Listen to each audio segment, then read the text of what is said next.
Hi and welcome to today. I'm Amanda and I'm taking you on my 31 days of essential tools and supplies. My essential tools and supplies may be different from yours, but today we're going to be playing with... So let's get started. Well, hello and welcome to today. Well, now, what has she got there? You might ask yourself. Okay, so today we're going to be looking at moulds.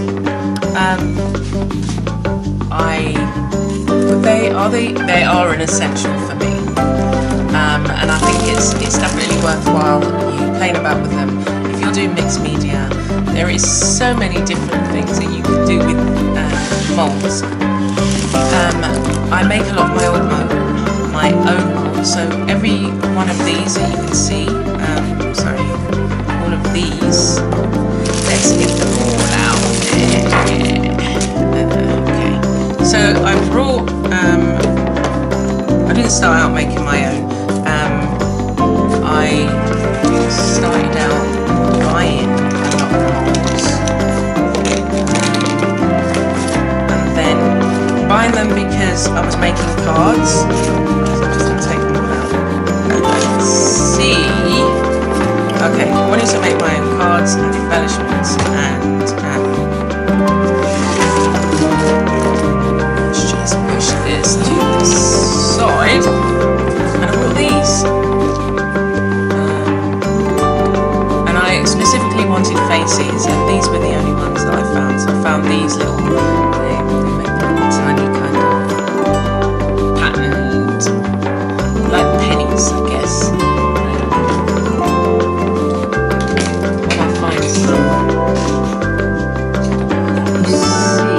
And then obviously you've got the moulds that you get. These is from a cheap. It's not really a mould actually. It's like a punch, that you would use in clay. Anyway, so I initially bought these and I was using them on cards and to decorate little embellishments and things like that. But they weren't. It wasn't enough to suit what I wanted. And then.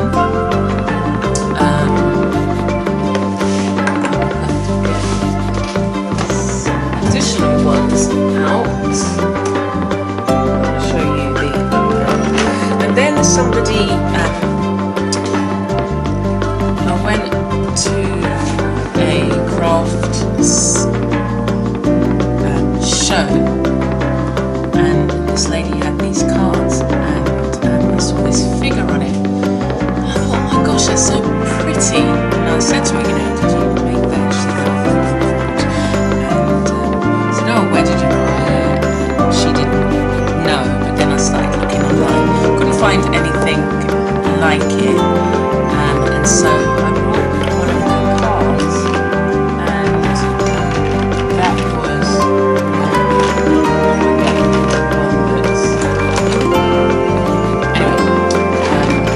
so I got one of her cards, and I decided to make my own mould.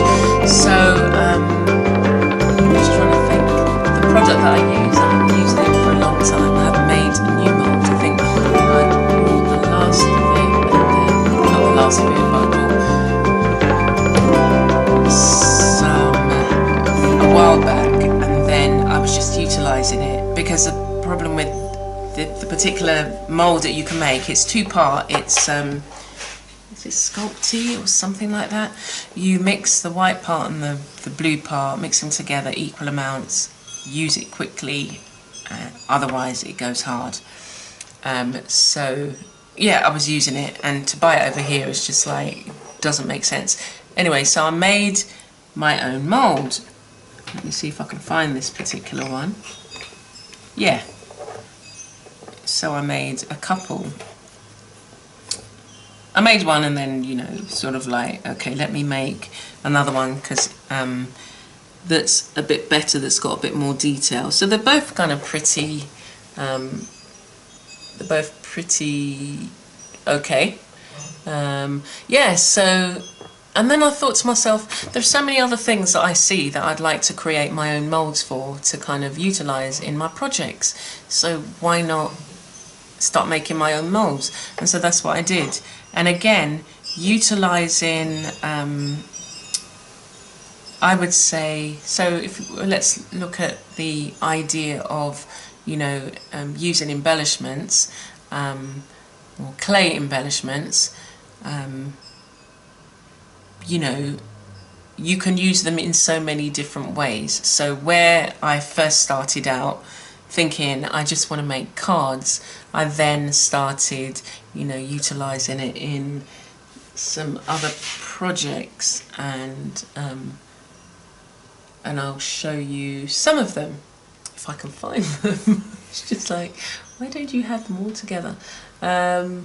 But some of the sculptures, if I can show you an image, a picture, I'll show you an image and a picture of some of the things that I've made. Some of my early sculptures, I use some of the faces. Anyway, so I use the air dry clay for this, and this is friendly plastic.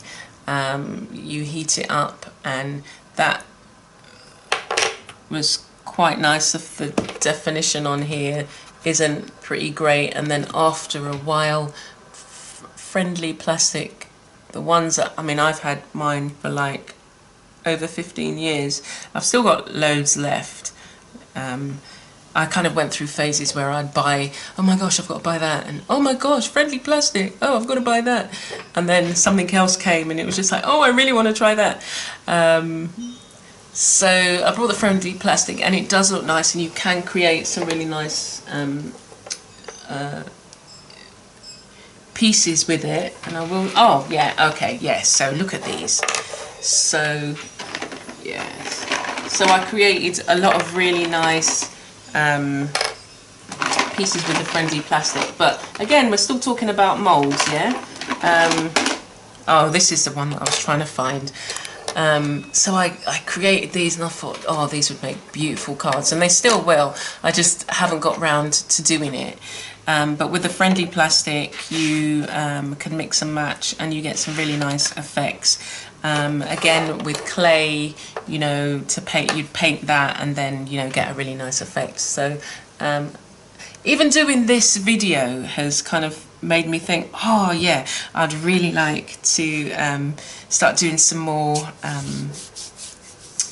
I haven't been doing any of the smaller type clays. I've been working on figures and my own faces, like, you know, this one, this was one of the first, but kind of just working on creating different images, as opposed to when you're using the clay faces, which I'll show you.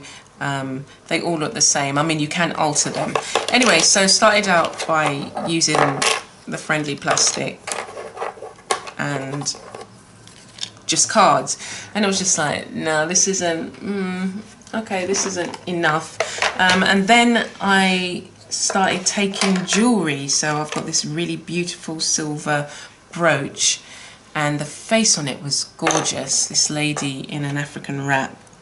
And so I created several of those. Again, they were going to be for cards. This particular mould, I made some figures like that, but I wasn't too enamored with it. It was just like, it's not really saying what, it's not the kind of figures that I really want, so why use it? I've brought it now, but you know, maybe I'll do a swap. Maybe there's somebody out there that would like to swap, and that's the figure you get. But these are really nice and well, you know, really great moulds to use. But yeah, maybe there's a swap. If you'd like to swap, leave a comment below and show me what you've got, and yeah, maybe we can do a swap. Some of these. Anyway, so right, so yeah, started using jewellery. So I started experimenting with the mould and looking at what else I can put in a mould to create some pieces that I could utilise in my artwork. So I was trying everything, like, you know, I was making, I think actually I brought these moulds, so I brought some additional moulds that had some unusual shapes. But then, as I say, I used some jewellery, so I don't know whether I've got that one, whether I've made that one up. But I made jewellery, I used a shell, I found, let me put these away. I used, in my bead video, I think I showed you the butterfly, it came as a belt, and so I removed the, oh, here it is. Oh, so it's not that one, so it's this one. So again, but the metal, for whatever reason, it became very porous and broke. And yeah, it's just like rubbish. Anyway, so you can find other things in which you can create molds from, and then that was really what I wanted to say, that, you know, utilizing your supplies in different ways and thinking, you know, well, I can do the traditional, but what other things have I got in my supplies, or, you know, that I can use as a mould. So that's what I was doing. I was just kind of going through the things that I had. Like, I made a key. I wanted to do a series on, like, you know, you have the key to unlock your potential kind of thing, and just made a mould. And so, you know, now that's something unique for me. That's, you know, I created, you know, obviously the key I didn't make, but I can use these in any projects. I did some brooches. Again, I looked at brooches that I had and what could I make as a mould. What else have I got that...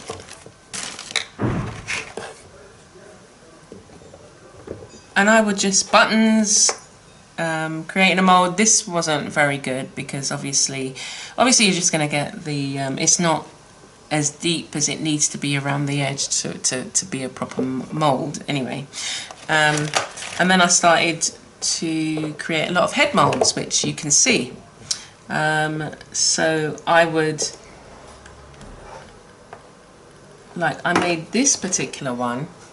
I made it in clay first. It was just like a face with a nose, no eyes or mouth, and then just created a mould from it, because that, then you can, once you create that and then you're adding it to a figure. So if I was going to create a figure and then create half a face, I could pretend this is the face with the nose. You can then individualize it and create a figure, the features like that. Other things I did was I found some kits that I brought had some faces, and I'm trying to see some of the faces. I think I used the faces, like they had 6 faces in it, and I thought, rather than go out and have to purchase these faces again, why not make a mould? And so that's what I did, and I made loads of kind of face moulds. Let me come out a bit. Yeah, I made loads of face moulds and, you know, utilised my favourite ones. And then there were some which are my absolute favourite, and I use a lot on some of my smaller figures. And I'll show you, actually I can show you the face. Not all of them came out, not all of them, like I was using, not all of them come out, let me finish my sentence. Not all of them came out as I'd wanted them to come out, but what you can do is just alter it along the way. So there was this face of this lady with her eyes closed, and you might recognize it on some of my figures. And so I created lots of faces for these. Some of these I would use them on cards and things like that, but you can create the mold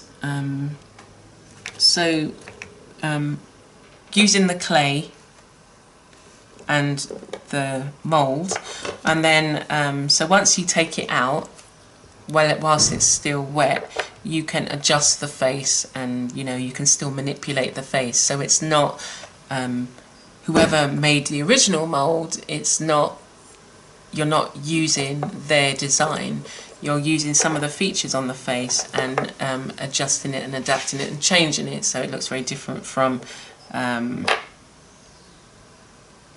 what you originally started out from. So I would either indent the face, change the nose, make the cheeks a bit slightly different, and then you could add it to a project. So that is Moulds. So it's really great fun to play, and so what I would have suggested is that finding interest in something that you may never necessarily have used before, and still keeping it in that mixed media. There's so many mixed media projects you can do with this. Like I can add it to a fabric journal. I do clay, so adding it to clay figures or paintings, or loads of other things. Actually, let me show you how I use it. I just have to get up for a minute. Where is it? Okay, here it is. So here's one of the faces that I've painted. I used it on a painting, and you can see several things. There are several techniques going on here, and I've covered a lot of them in the videos that you've watched. So using the gesso to create texture, that's one, and I've used paper clay. I haven't done a paper clay video, but here's one of the faces. So it gives you, dimension, and I really like these little paintings.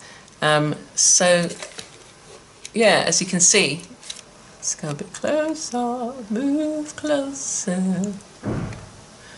Okay, and I've just, again, it's from the exact same mold.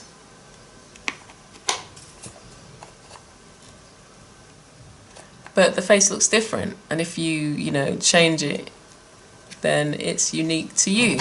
So the other thing I did was using the jewellery. So you've got the jewellery bits again, so they've come in handy. So this actually is quite a good thing to show you how they've all kind of fitted together. And then I've also used, it's glossy, and I use a translucent paint. So I've painted it first and then kind of just gone over it with the translucent paint. And she's called Island Girl, and she is for sale. And I will leave an image of her on my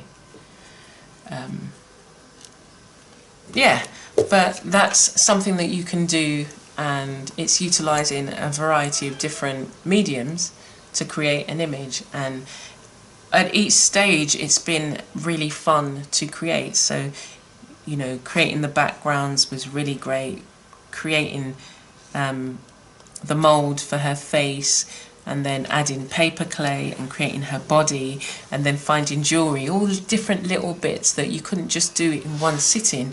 I had to kind of, in several sittings, several ideas later, and let me try this, and then the final painting the face, and finishing it off with the I use the translucent paint to finish off. And yeah, it's an expensive way, but actually a little goes a long way. You don't have to saturate it with the